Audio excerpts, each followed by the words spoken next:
Yuk. Aturan pengajian lingkungan. Om Swastiastu. Selamat siang kami ucapkan kepada teman-teman semuanya. Namun sebelum kami melanjutkan diskusi mengenai hasil kelompok kami, marilah kita panjatkan doa dan puji syukur kepada Tuhan Yang Maha Esa karena karunia-Nya kita bisa berkumpul untuk melaksanakan diskusi pada siang hari ini di kelas ini. Perkenalkan, saya Kiritano Artawijaya sebagai moderator, Nasiti Lestari sebagai penyanyi 1, Desa Nyoman Trinopi Suryawati sebagai penyanyi 2, Ede Andre Wiranata sebagai penyanyi 3, dan Imade Dian Melata Putra sebagai penulis. Di sini kami akan menyampaikan hasil diskusi kami mengenai teks editorial yang bertemakan tentang kriminalitas. Tanpa berlama-lama lagi, diskusi secara resmi kami buka. Untuk penyanyi, saya persilakan. Baik, terima kasih atas waktunya. Saya akan menyampaikan teks tentang kriminalitas yang berjudul KKB dan Pembangunanisme Papua. Mengapa gerakan separatis masih eksis di Papua, sementara komitmen Jakarta terhadap Papua begitu kuat? Tampaknya pendekatan strategi pembangunan yang berorientasi kesejahteraan belum efektif memuaskan orang asli Papua. Kekerasan bersenjata yang dilakukan kelompok kriminal bersenjata di Papua kian memprihatinkan. Korban jiwa manusia terus saja berjatuhan, baik dari kalangan aparat TNI dan Polri maupun warga sipil. Dalam rentangan 4,5 tahun terakhir, tahun 2017 sampai 2022, menurut data yang dilansir dari berbagai pemberitaan media, peristiwa penembakan yang dilakukan kelompok kriminal bersenjata atau yang disingkat dengan KKB sudah lebih dari 200 kali dengan korban meninggal tak kurang dari 144 orang, termasuk 11 orang pada peristiwa 16 Juni lalu di Kabupaten Duga. Itu belum termasuk ratusan korban yang jiwanya masih selamat. Tindakan brutal tanpa peri kemanusiaan oleh kelompok warga yang dilabeli sebagai KKB tentu saja tak boleh lagi diremehkan atau dianggap sebagai kelompok warga yang sekedar melakukan tindakan kriminal, melainkan harus diposisikan sebagai gerakan separatis yang masih terus eksis berjuang melanjutkan misi Gerakan Operasi Papua Merdeka atau yang disingkat dengan OPM. Mereka memberi isyarat kuat atas stok personel yang sulit diberantas, sebuah gerakan pembangkangan atau perlawanan terhadap eksistensi pemerintahan Indonesia di tanah Papua. Pertanyaan kritis yang perlu jadi renungan, mengapa gerakan separatis masih saja eksis padahal masyarakat Papua sudah berada di pangkuan bumi pertiwi selama 59 tahun. Sementara komitmen Jakarta terhadap bumi cendrawasih begitu kuat. Papua selama ini telah dan terus diperlakukan secara afirmatif. Wujudnya antara lain berupa kucuran dana pembangunan yang begitu besar dibandingkan porsi daerah-daerah di luar Jawa pada umumnya. Demikian juga pada kepala daerah dari orang-orang asli Papua.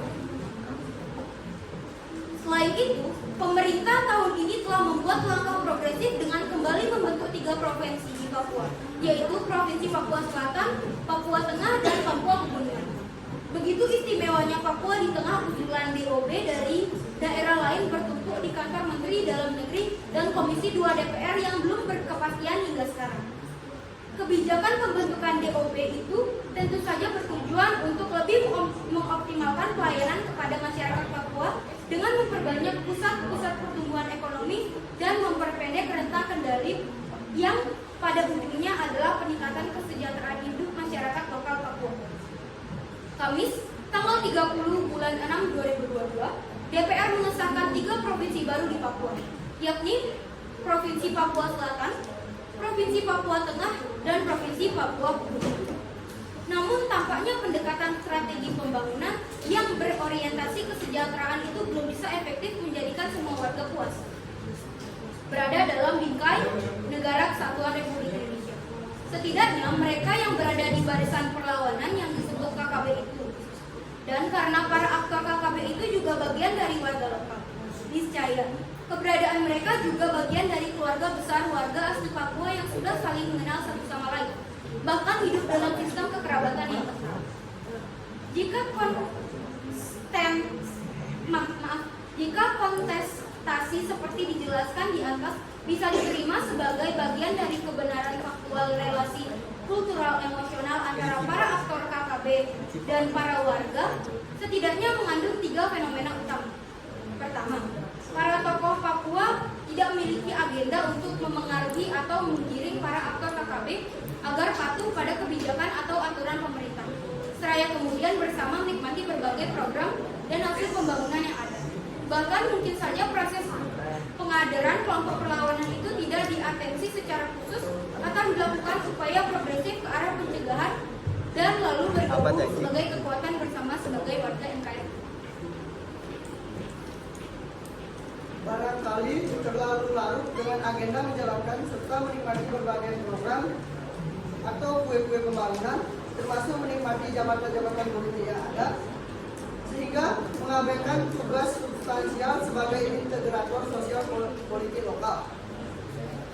Rupanya, para tokoh dan pejabat lokal itu menganggap penanganan atau gerakan separatis merupakan tanggung jawab eksklusif aparat TNI dan Polri. Padahal seharusnya jika diakui bahwa kelompok pembangkang itu adalah bagian dari warga lokal, para pemangku kepentingan lokal lah yang bisa lebih efektif mempersuasinya, bukan kekuatan dari luar daerah. Yang kedua, terkait dengan pertama, relasi pemerintah pusat dan dari daerah Papua hanya sebatas pada agenda atau strategi pembangunanisme yang ukuran keberhasilannya ditentukan oleh realisasi penggunaan anggaran yang dimunculkan wujud fisik pembangunannya. Akibatnya, pemangku kepentingan daerah di tanah Papua hanya sibuk menyelesaikan kewajiban administrasi pemerintah dan pembangunan, tanpa adanya kewajiban khusus untuk kian meniadakan gerakan perlawanan yang aksinya disebut KKB.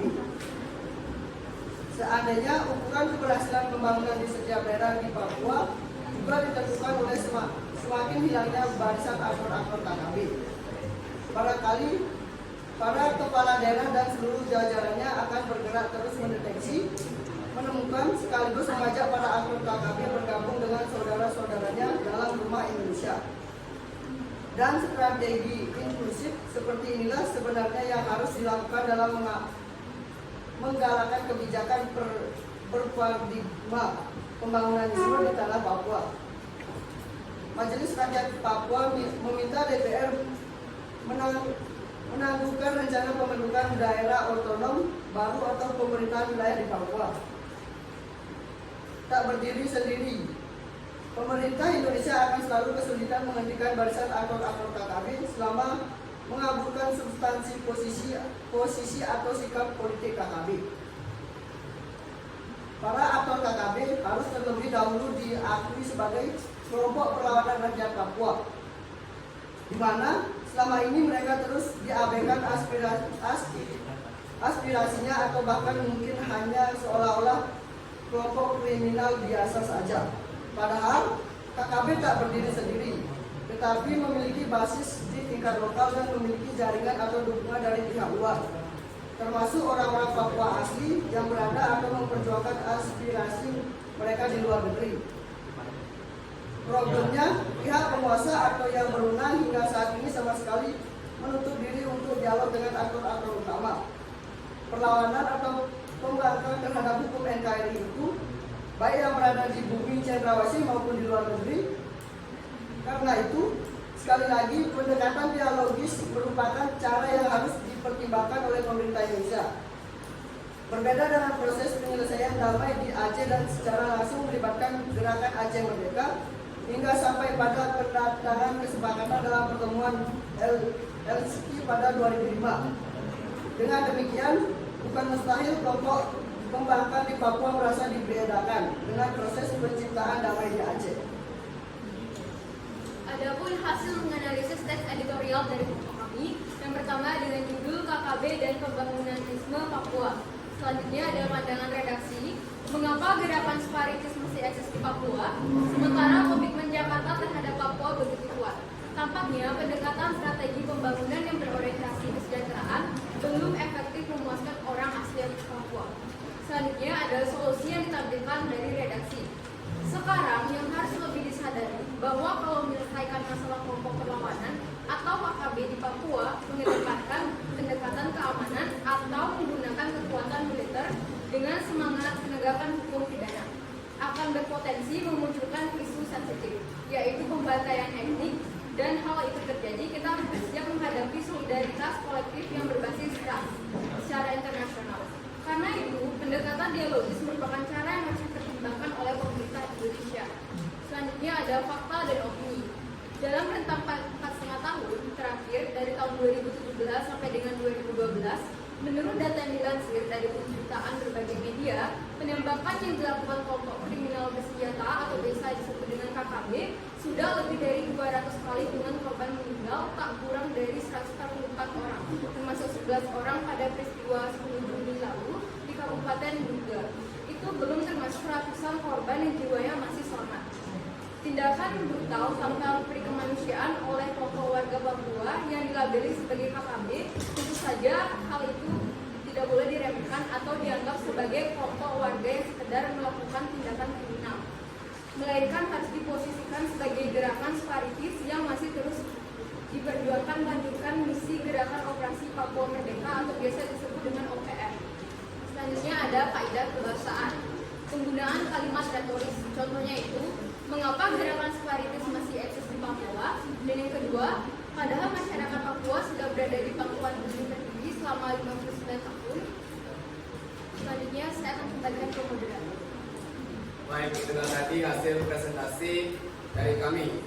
Sebagai moderator, setelah sesi presentasi akan saya buka sesi tanya jawab. Namun sebelum sesi tanya jawab dibuka, saya harap jika di antara kalian memiliki pertanyaan, silakan sebutkan nama, nomor, absen, serta berasal dari kelompok berapa. Baik, tanpa berlama-lama lagi, sesi tanya jawab akan saya buka. Apakah ada yang ingin bertanya? Ya, silakan, Elvina. Baik, terima kasih atas waktunya. Perkenalkan, nama saya Muhammad Mangkoyo Manaki, nomor absen 21 dari kelompok 5. Baik, pertanyaannya, bagaimana menentukan perbedaan antara kalimat fakta dan opini? Baik, kami tampung terlebih dahulu pertanyaannya. Apakah ada yang ingin bertanya lagi? Baik, silakan. Terima kasih atas pertanyaan yang diberikan. Perkenalkan, nama saya Abdullah Sudarma dari kelompok 6. Pertanyaan saya yaitu, bagaimana proses atau apa yang mendasarkan kalian terbentuknya KKB di Papua? Baik, terima kasih atas pertanyaan kalian. Untuk menulis, saya harap dapat mengulangi pertanyaan dari mereka. Baik, di sini saya akan mengulangi pertanyaan yang pertama, yakni dari atas nama Komang Mampu Ayu Ervina Kartini, nomor absen 21 dari kelompok 5. Pertanyaannya adalah, bagaimana membedakan antara fakta dan opini? Terus, untuk yang kedua, atas nama Made Bagas Prema Sutra Mahardika, nomor absen 25 dari kelompok 6. Bagaimana asal usul KKB Papua? Baik, untuk penyaji, bisa dijawab pertanyaan dari mereka. Baik, terima kasih atas kesempatannya. Saya akan menjawab pertanyaan pertama dari Erina. Bagaimana cara membedakan antara kalimat opini dan fakta? Kita bisa lihat dari strukturnya. Kalimat fakta biasanya cenderung ke kejadian yang terjadi sebenarnya. Kalau kalimat opini itu menyajikan tentang pendapat, usul atau saran dari penulis. Terima kasih. Apakah jawaban bisa diterima? Ya, bisa. Baik, untuk pertanyaan kedua, saya akan menjawab pertanyaan dari Bagas. Asal usul dari KKB. Sebelumnya, organisasi KKB ini bernama OPM atau Organisasi Papua Merdeka yang dimana didirikan pada tahun 1965. Nah, organisasi ini yang dimana bertujuan untuk mengakhiri provinsi Papua atau biasa disebut dengan Irian Jaya. Dan di kelompok ini mereka akan menjauhi NKRI dan mereka melakukan tindak kekerasan dan menewaskan beberapa banyak korban jiwa.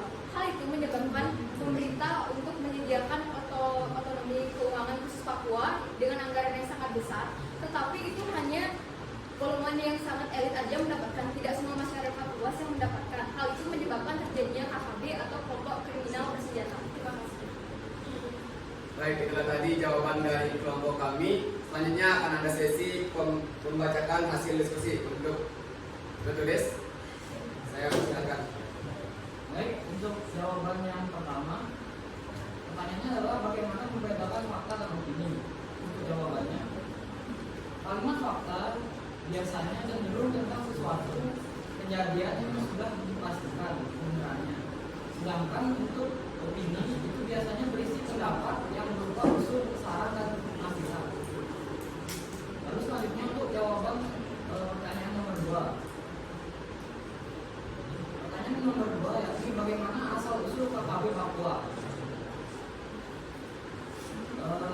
Jawabannya, sebelum lahir dengan sebutan KKB, pokok ini bernama OPM atau Organisasi Papua Merdeka yang didirikan pada tahun 1965 untuk mengakhiri Provinsi Papua atau Irian Jaya.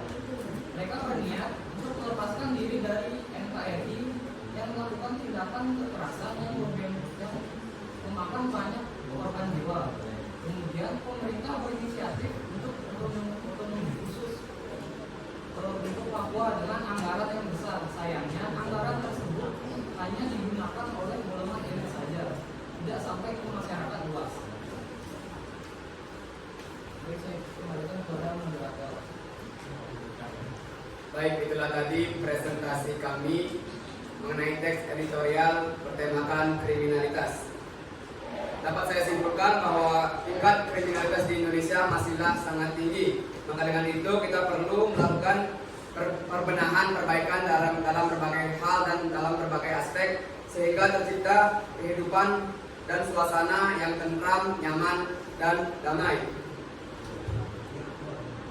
Kesimpulan itu juga menjadi akhir dari presentasi kami. Setelah kesimpulan dibacakan, maka presentasi resmi ditutup. Kami akhiri dengan Paramo Santi.